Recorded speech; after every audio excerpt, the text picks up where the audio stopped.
In a surprise move, presidential aspirant Senator Manny Pacquiao showed up on the first day of the COC filing last Friday with Buhay party list representative Lito Atienza as his running mate.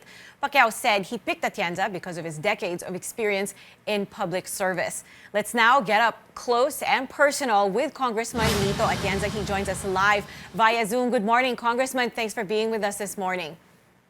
Buhay, gandang umaga. Priya. Congressman, going back to last Friday, many see this as an unprecedented move. You running for vice president with Manny Pacquiao. Was this always the plan or was it a sudden decision? Can you take us through the process that made you decide to run? Actually, we've known each other for, 2 decades, no? I've worked very closely with Manny Pacquiao in his boxing career. And somehow, alam naman niya ang trabaho ko sa gobyerno all this time. So, finally, after searching for a vice president na marami galing sa aking rekomendasyon, ay sabi niya sa akin, alam mo, Congressman, kung talagang gusto mo akong tulungan mo ako ngayon sa kampanya, tapos tulungan mo ako sa administrasyon. You have a wealth of experiences. Sa lahat ng branch of government, nakasali ka na. From the cabinet to the lowly clerk job in City Hall of Manila, at 9 years record-breaking mayor, 6 years vice mayor, 9 years congressman. Tulungan mo ko. Yung experience mo will fill in yung kakulangan ko. And for a man to be admitting that kailangan ka, I believe me, hindi ako nakatanggi. The call of duty to me is always primary. And from the beginning of my political career, basta merong matutulong sa ating bansa, ay ginagawa ko. We fought the Marcos regime against all odds. Pati ang aking sariling pamilya at ang aking ama ay pinadalahan na ko, wala kang panalo, dadayain ka. Sigurado, here KBL will not allow itself to be defeated. Because that I don't dream of beating the KBL or the Marcoses. I just feel that I have to talk to the people and explain to them the evils of martial law and the abuses of this government and why we should liberate ourselves from them. Sabi ng tatay ko, kung yan ang intention mo, then I give you my blessings. But be prepared, be cheated, because you have no chance of winning. Yun ang mo nangyari, Ria.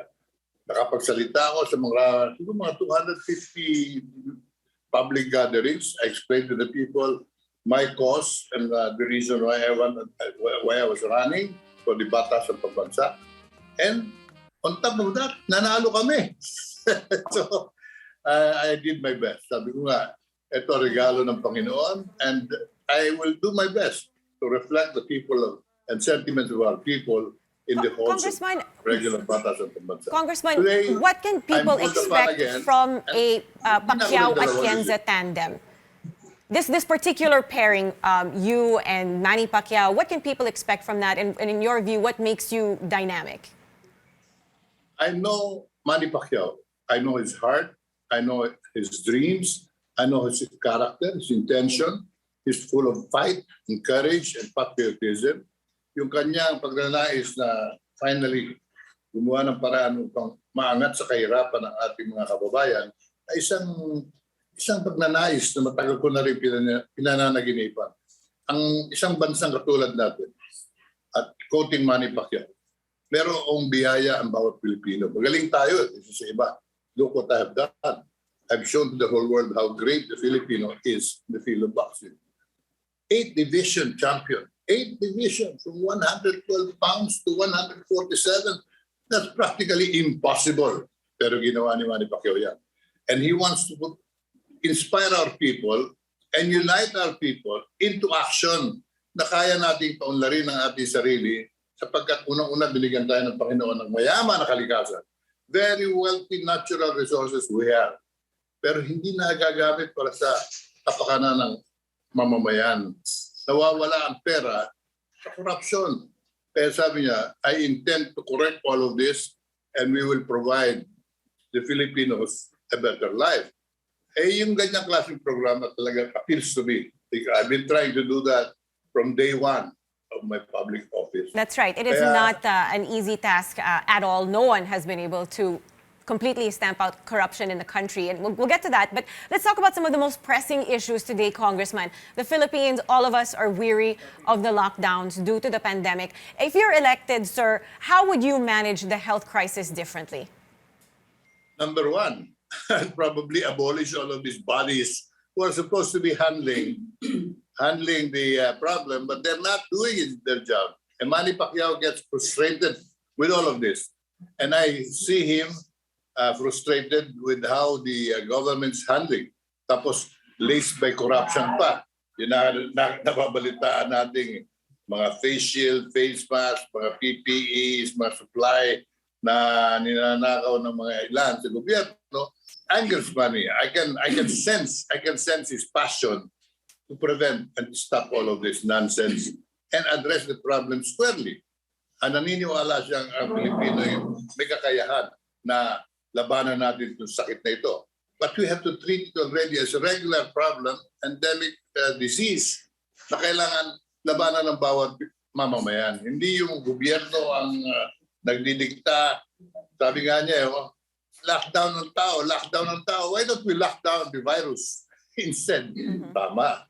Now, Congressman, a direct effect, of course, of the pandemic is the economy. The Philippine economy is suffering. What will your strategy for economic recovery be? Meron siyang mga idea on how to address the economic condition. Talagang hirap tayo ngayon. Massive capitalization of small and medium industries and then supporting cooperatives. Ito, importante ito. I heard it from him. I will support the cooperatives fully. Yan ang paraan upang ang ekonomiya ng ating bansa ay mabilis na gumalaw. Ang supply ng gobyerno, hindi na dadaan sa mga ahente. Abolisin ko yung DBMPS at yung mga government purchases. I will ask Congress to prepare a law. All supplies of government should be bought from cooperatives. Alam nyo, napakagandang idea niyan. And I have tried that in the city of Manila, it succeeded. I tried it in the Department of Environment, it succeeded. Yung kinikita sa pagbili ng mga goods and supplies and office equipment ay bilhin sa kooperatiba at kung maaari kooperatiba ng mga empleyado, yung kikitain at yung overprice or whatever patong ay pupunta sa empleyado. Kaya natutuwa ako kay Manny. Manny is a genius.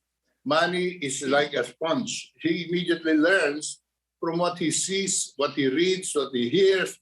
Mabilis matuto si Manny. Right. Unlike other people who matanda na, walang natututunan. Si Manny is a very, very good learner and I have very high hopes.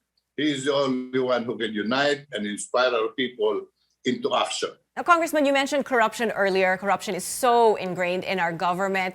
How will you curb this, and what makes you sure that you can succeed where others have failed? I didn't fully grasp the sentence. Sure, I can repeat it for you, sir. How will you curb corruption, and what makes you sure that you and Manny Pacquiao can succeed where others have failed? Again, I will not quote myself. I will quote what I hear from Manny Pacquiao.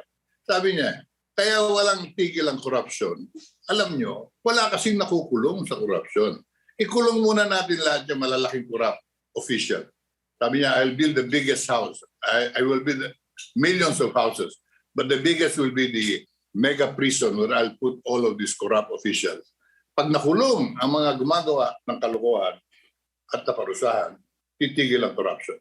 But for as long as hindi nakukulong, at nanalo pa sa election afterward, talagang walang matadala. Nakaw dito, nakaw doon. Walang tigil ang korupsyon. Maliit pa akong bata sa Maynila. Yan ang naririnig ko. Naghihirap tayo dahil sa korupsyon. Walang nakukulong. Now, you ask me, how do we address the problem and how do we make it effective? Ikulong. The certainty of arrest, punishment, and incarceration will prevent or at least minimize greatly corruption in the country. All right, corruption at this point, corruption is the biggest factor why we remain to be poor. Not because kulang tayo sa yaman ng kalikasan. Mayaman tayo sa lupa, iilan lang ang may-ari. Mayaman tayo sa gubat, pinutol lahat ng mga mayayaman.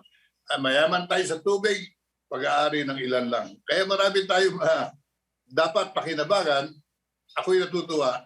And I am very happy to be with Manny Pacquiao because All right. he reflects all of this. Congressman, we just have a few seconds left, but right now what we'd like to do is ask questions in our lightning round. So ang ibig sabihin nito po, you can only answer the following questions with yes or no. Yes or no at walang explanations needed po, Congressman. Okay, so I hope you're ready. First question, are you in favor of easier public access to the SALN of the President, Vice President, and members of Congress? Yes or no lang po? Yes. Do you support the lifting of foreign ownership limits of the Constitution? Yes or no? I didn't get it. Do you support or favor the lifting of foreign ownership limits in the Constitution? Yes. Pagdating naman po sa death penalty for drug-related crimes, yes or no? No. Are you in favor of the resumption of peace talks with communist rebels? Yes or no? Yes. Should the country be more aggressive in protecting its maritime interests in the West Philippine Sea? Definitely. All right, Congressman, that is all we have time for. Thank you so much for joining us. We do appreciate it, Vice Presidential Aspirant Lito Atienza.